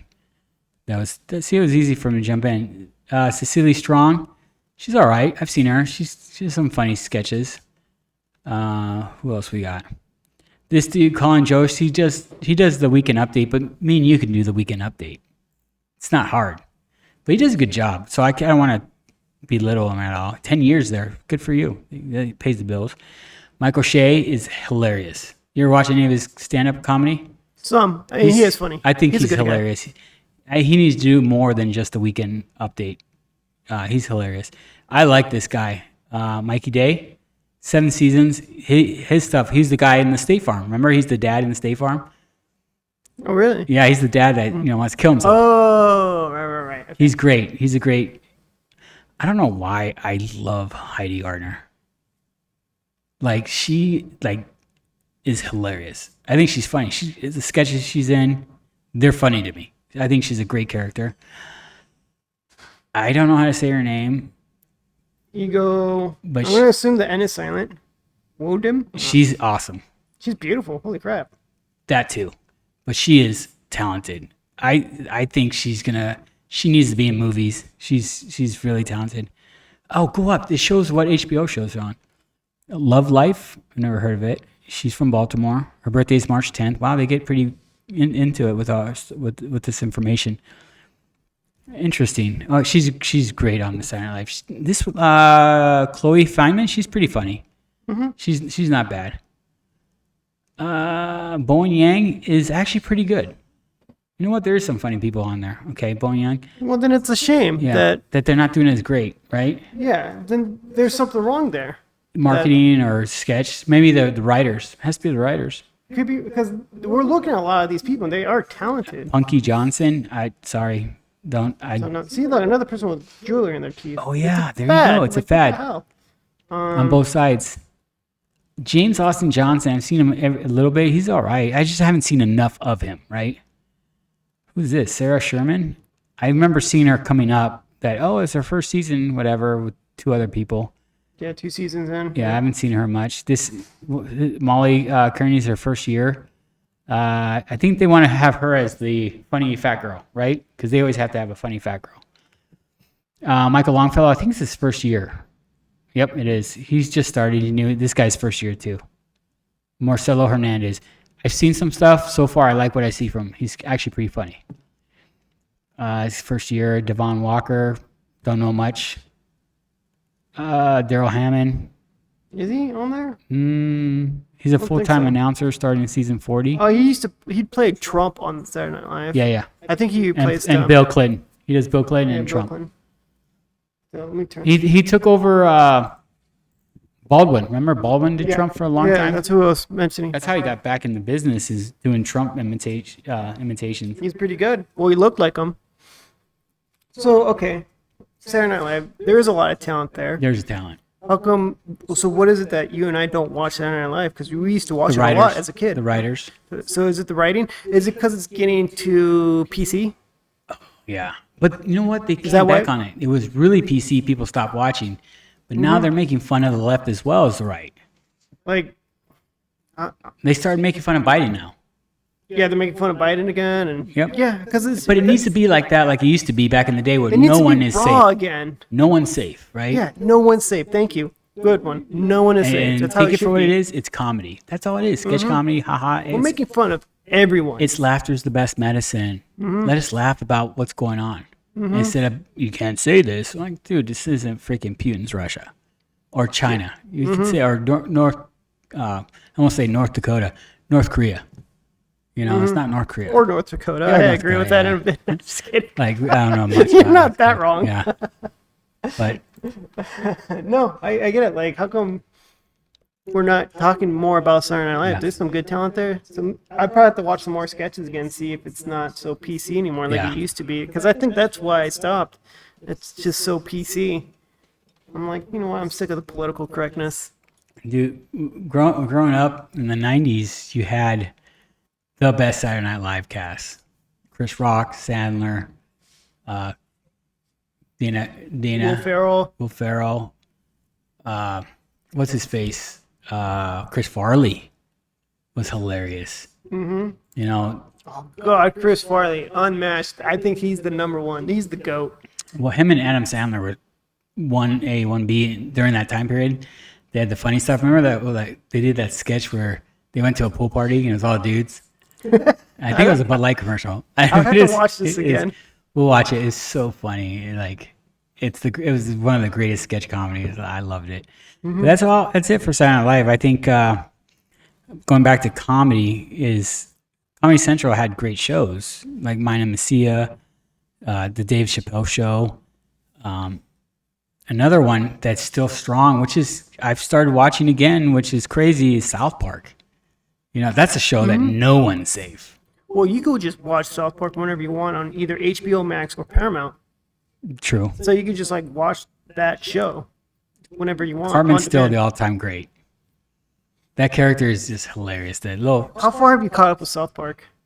sporadically episode here and there. Just watch. I'd say watch the last 4 seasons. Like go back 4 seasons, start there. We're just right before the coronavirus, because they explain how it got spread, and it is just I was watching the Stream Wars so recently. funny. The Stream Wars is funny. Yeah, that That one was good. one's pretty good. They're all good. I think Cartman's just hilarious. And How they get away with certain things visually too yeah, blows my mind. well, it's not kid friendly. It's Let's just not, be honest. no, but even still showing it on air on TV, even on a streaming service. Did you see the one where they had the Randy Macho Man Savage chick dude that Oh was yeah, like identifies as a woman. identifies woman? The chick's like, yeah, I would love to have someone, a transgender person, compete. Oh, it's your lucky day. We got one today, and comes in and he whoops everyone's ass. He's all saying how he feels So happy to finally come out. And Yeah, it has a full beard and looks like Randy Macho Man Savage. It's just like deep voice still. Like it's hilarious. oh, that is so funny But stuff. yeah, but going back to stand-up comedy, I mean, there's Jerry Seinfeld was pretty good back in the day. There's a lot of comedians that started off. I mean, one of my favorite all time is Richard Pryor. Richard Pryor was awesome. You have to watch his old stuff. He was great. Richard Pryor was great. Eddie Murphy had some great stuff before he got super popular. But it's the same thing with Kevin Hart. Same thing. He was awesome. Well, if you watch Eddie Murphy stuff, most of the stuff he said you can't say today. Well, that's same goes for Richard Pryor. Yeah, same goes for Richard Pryor. Like why? Like even like Joe Rogan was talking about, like comedy's gotten soft. You're so scared of getting canceled. That's the thing. It's cancel culture, right? Cancel culture will knock you off, but it shouldn't be that way. You go to a show, if you're offended, like why are you at the show? If you're easily offended, Well, here's the thing with cancel culture is that it gives people power in numbers to put someone down. It's not like what it used to be of like, if you don't like what's being said, turn the channel. Don't listen. Don't subscribe. And if enough people don't subscribe to them, then they become powerless. But now you can just like jump on everyone, pile on. I remember this with like Married with Children. And everyone was saying, "Lady, just change the channel." you can't And do it didn't marriage get children far. today. Remember? Oh, you can't do it today. But when someone challenged Married with Children, it didn't get far. People were saying the same thing. Just change the channel. Stop Change channels. associating. Quit being a baby. And if enough people do it, then yeah, then they're gonna be canceled. But Yeah. enough people subscribe to them. God, that show was great. Oh, it was so good. Marriage Children was awesome. It was so funny. It was just Al Bundy, a shoe salesman, like one single income household of a guy that works at a mall selling shoes can afford a big house like that. Like that's the America I want. Oh my God! If only. We don't have that now. We have two income families that can't afford an apartment. Well, I mean, we know even then, what was it 90s, 80s? A shoe salesman couldn't afford a house. It's not like we're saying back then a shoe salesman could, but back then there was a lot of blue collar jobs that could afford a house and a family on a single income. Yep. But that's a different topic, though. For a different day. We're just talking about comedy and things that make us laugh. Married Children was a great dynamic. Bud Bundy was hilarious. Al, the stay-at-home wife that eats bonbons and just gets done up for nothing. Like she's done up, make up everything for what? She's not going anywhere. The Nosy Neighbors, Marcy and stuff. That was just a great show. And then other shows like Seinfeld came out, and that just was completely different. A show about nothing, and it made a ton of money. And then Friends came out, and that was a great show too. Seinfeld's really good because it's common situations that a lot of people go through day-to-day life. Yeah, And they just had fun with it and just like threw it out of proportion. which was great. And then Friends came out, that was good. Is there a show that's funny that's on TV now, like that? It's probably going to be like That you can watch and laugh and be like, oh, I There's can't. Always Sunny in Philadelphia still around. Well, it's Just let's so- go NBC, ABC. That's not on cable. Okay. Because remember back in the day, TGIF on ABC was a big deal. And Thursday nights was a big deal for NBC because they had 2 to 3 shows back to back that were all funny, right? So as far as like today's world, do we have that show? Do we have a show that's funny that people talk about? Oh, did you watch so-and-so? That was hilarious, blah, blah. There's no show like that. There's almost too many. It's saturated with all these game shows, right? Yeah, America's Got Talent and stuff like And that. stuff like that. Like, I don't care to see any of that. Like, I want to see something that's going to make me laugh because, like, we work way too much. And I just want to relax. I want to veg out for 30 minutes. What can I see? What can I look forward to one day a week that's going to make me laugh? It used to be Friends. It used to be shows like that. Now it's like there hasn't been anything like that in a while. I think it could be another thing with streaming services. People just want to enjoy a show like Friends without being interrupted with commercials. Yeah, I guess the days of waiting and having a watch party with your friends on Thursday night or Friday night or whatever are over with because of streaming. I want to say, well, people still did watch parties for Game of Thrones. Yeah, but again, you're not subjected to wait a week, right? It's on demand. You can watch it whenever. Well, I mean, HBO would be like Game of Thrones. Oh yeah, I It's see gonna what be you're saying. released And then 8 p.m. next week, on yeah, Sunday. they still do watch parties, but for a comedy show, there's no watch parties, right? Oh, sure. So it's Game of Thrones is a different story, but there's nothing out there that's hilariously funny to watch. But there's I don't know, no super exciting up and coming comedian right now. I think right. There's a couple decent ones, but Well, I mean, I feel like the huge bubble right now is anyone who's associated with like a Joe Rogan. Joe Rogan, is associated with like Bill Burr, Tim Dillon. Bill Burr's hilarious. Oh my God, Bill Burr is really good. He's hilarious. Kevin Hart, I don't know. I don't know if he's as funny as he used to be. I think when you're a struggling comedian, the funny stuff is out, right? Like take George Lopez for instance. Do you think he's funny? Like, do you like laugh out loud still when you see him? Still? Ooh, I haven't seen a stand-up comedy in a while. Has he done His stand-up? old stuff is awesome. His old stuff is amazing, yeah. His new stuff, he's too Hollywood now. Is that what it is? I think so. Is it just being careful? He might, yeah, you're right. He might be just careful now because he doesn't want to be canceled. He doesn't want to lose that money. Mm-hmm. He's like, a minority in Hollywood. No, I think those are the best comedians that you're alluding to. Is the ones that don't have anything to lose. Cancel me. What is there to cancel? I'm already have That's nothing. Dave Chappelle's new stuff. He's like, go ahead and cancel me. I'm already rich. Yeah, I'm already rich. But his stuff is hilarious, dude. Like the story he had about his transgender friend, all these transgenders got pissed. He goes, "You're missing out on what I was talking about." Do you think he just overdid it with the whole transgender? Because that's like half of his last comedy special was talking about transgender. Like, we get it. We get it, but it's funny. Well, yeah, it's gonna be funny. Yeah. But it's just like he's stuck on one topic for a very long time. But I think, And I know it's controversial. Yeah. Right? That's a selling point too. but it's hard because that's something that's still talked about now, and it's still a big topic that you can talk about, But I don't know. He just doesn't leave it alone, which is good for him. He still makes it funny. I'd say keep going, right? But All right, what else we got going on? that's pretty much. Oh, as far as like, let's talk about the lottery. Okay. What we would do. What's the lottery at right now? So Powerball's up to 900 million. It's almost a billion. It's been past a billion before. Yeah, it's been. Didn't it ever hit 2 billion? 2 billion? Ooh, I don't know. No. I'll look up. 1 billion's pretty high though. Still, if no one wins this time, it's going to go up to 1 billion. What do you do with all that money? Like Oh, it has broke up 2 billion. 2.04 billion. I don't know what I would do if I won that much money. But you know what is for sure? You wouldn't know what I would do with that money. I'm gone. We were just having this conversation. We said, hey, let's wait for the podcast about like, what do you do with that money?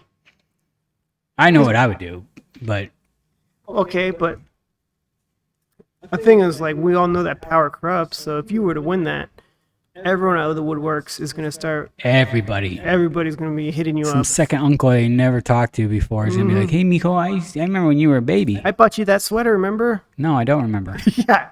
And if it was a cool sweater, then I would have remembered and it would have made an impact. But you probably bought me some JCPenney sweater and probably stole it from someone and gave it to me. And then you're going to get, like, people knocking on your door, like, I'm with this big firm. I've helped out all these other lottery winners who double their money, blah, blah. I don't need to double my money. I got $2 billion. I know, right? But still, like, you can. For some people, you can't get enough money, and lots of shady investors out there. Yep. They're trying. They hear who the winner is and they go after them. Yeah, that's why you just got to shut your door. But the thing is, a lot of family and friends are going to come out of the woodwork. Oh, mijo, this and that, they should help us out. Or, so-and-so needs help. I'm like, okay, go help them. Like, you didn't ask me before. Why do you think asking me now is going to do anything? And then donors are going to come out here. Donors, yeah, why would I give Nonprofits. Sad story. Kids are dying. I'm empathetic, but I'm not sympathetic. So, no. No. I have other problems now, lady. I got $2 billion. I don't know what I'm going to do with.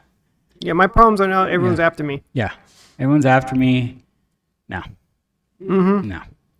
It'd be super hard. But I would definitely. I get it. Like, people like who win the lottery, they always go bankrupt. Why? Because they lack money management. Yeah. They buy the expensive house that costs $100 million, but they don't know what the property tax is going to be on that, what the upkeep is on that, the maintenance. So they go through that money really fast. The government, you think that one time, taking 50% of your winnings is enough? The government's going to go after you each year because they know how much money you have. Oh yeah. And then you have all these insurance companies and then bad investments that come in and people who are family members, they burn through your money. You have people who depend on you for income now. Yeah. That's a big thing. Well, there's a lot of people in my circle that I would take care of, right? Sure. Because they've been in my circle for a long time. And if I want a ton of money, I'd be like, dude, here's your house, here's your cars, and we're good. Like you're set up for life. You're set up for life. There's multiple people I would do that for. And then the ones that try to take advantage and be like, hey man, dude, my phone number's not even in your phone. Like, why are you coming out of the way? And it happens. It just happens. But no, you know who the people are that are in your circle that would take care of you. Something, would happen to you that would gladly, hey, let me help you out. I have plenty of friends that when I was in a rough spot, volunteered to help me out. And I was like, no, I'm good. Because pride. You're like, no, let me get this. I don't want to owe people. Those are the first people I'm taking care of. Because they were there at my low end. Now that I'm in my high, dude, I'm going to hook you up. Vacations paid by me. We're going to take them. We're going to hang out. We're going to enjoy our lives. But it's just a pipe dream. And it's almost like the lottery's a scam anyways, right? To get you to buy tickets. Well, the chances of winning So bad. is so low. But, each time you buy the ticket, you dream. And I think that's what people love. It works is the better than dream. melatonin. I'll tell you that. Because when I buy a lottery ticket, I have the best night's sleep. Yeah. Oh, I'm dreaming about, what am I going to buy? All the time. Like, I'm going to buy this, I'm going to buy that. I'm going to hook this person up. I'm going to do it. It's like we're going to be like the next generation of Kardashians, And then the numbers come up, you didn't win. You're like, And then you're down again. And then you need to re-up like a drug. yeah, and you buy another ticket. Buy another ticket. It is like a drug. Yeah, you're right. And the government controls it. It's another way to control. It's like Jimmy would probably have something to say about this, but it'd be like a drug. But no, that's all I have on the lottery today. What else? We did not talk about our buddy Hunter at all. He wasn't really in the news. It's just the same regurgitated. Hunter Biden? Yeah. I mean, maybe he's probably laying low. That's another guy who I'd love to party with. Man, Never done drugs. Can you imagine the stories him? you'd be able to tell your grandkids? Oh yeah, I used to party with Hunter Biden. We used to do this and that, and they would sound so outlandish.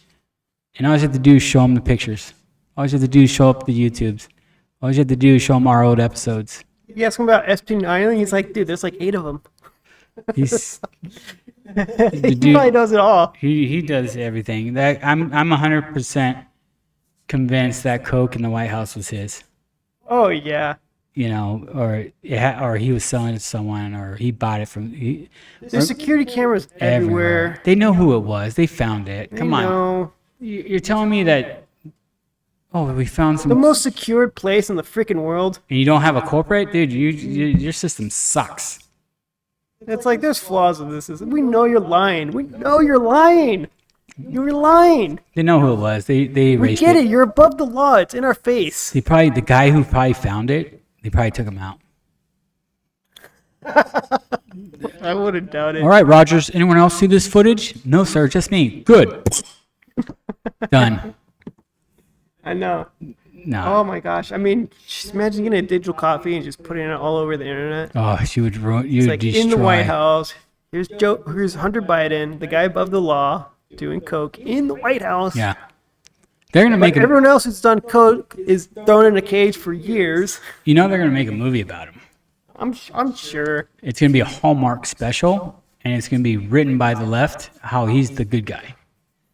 How he's set up. Oh, those pictures were distorted, or someone planted coke or something. But no, I think he's never gonna be guilty. No. Like, there's all the evidence in the world that he has a crack pipe. He's speeding 172 miles per hour. He's bragging about it. Bragging about it, yeah. So crazy. There's some disturbing pictures with him with some underage chicks.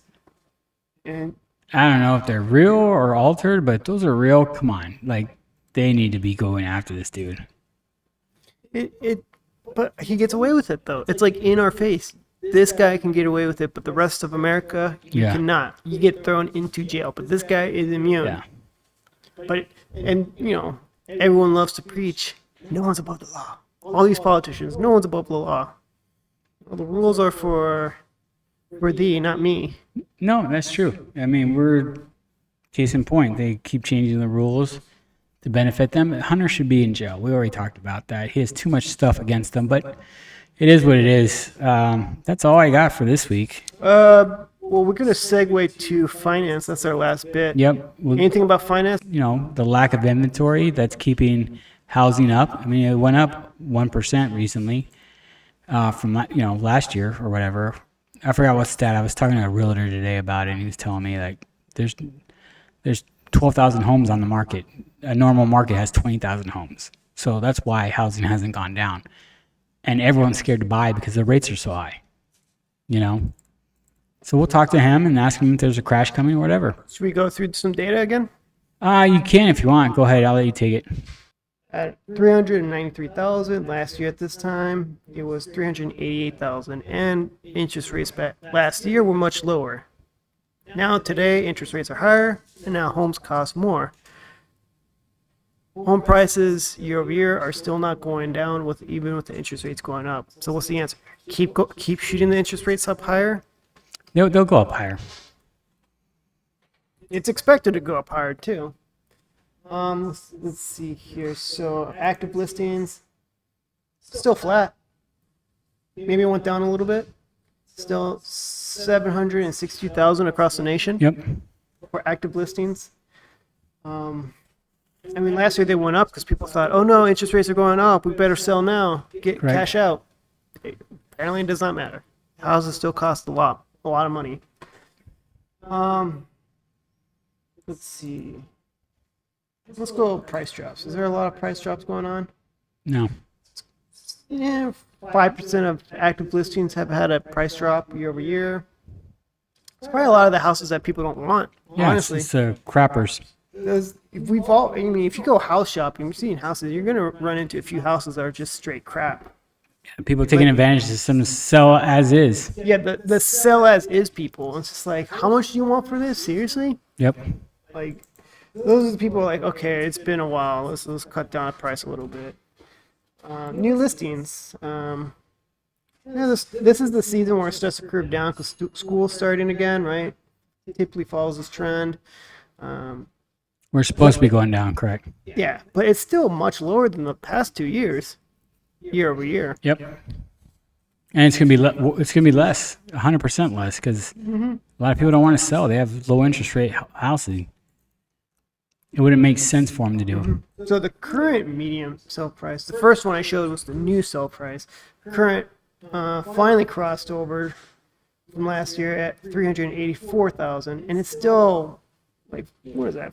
30% incline, 45%. Straight up, it's still going straight up high. It's not slowing down. Yeah. Last year at this time, that's when it was starting to decline. It's still going up from medium sell price. Wow, it's gone up quite a bit. So, hopefully you get a decline again. Then you buy in 6 months and hold on to it for a year.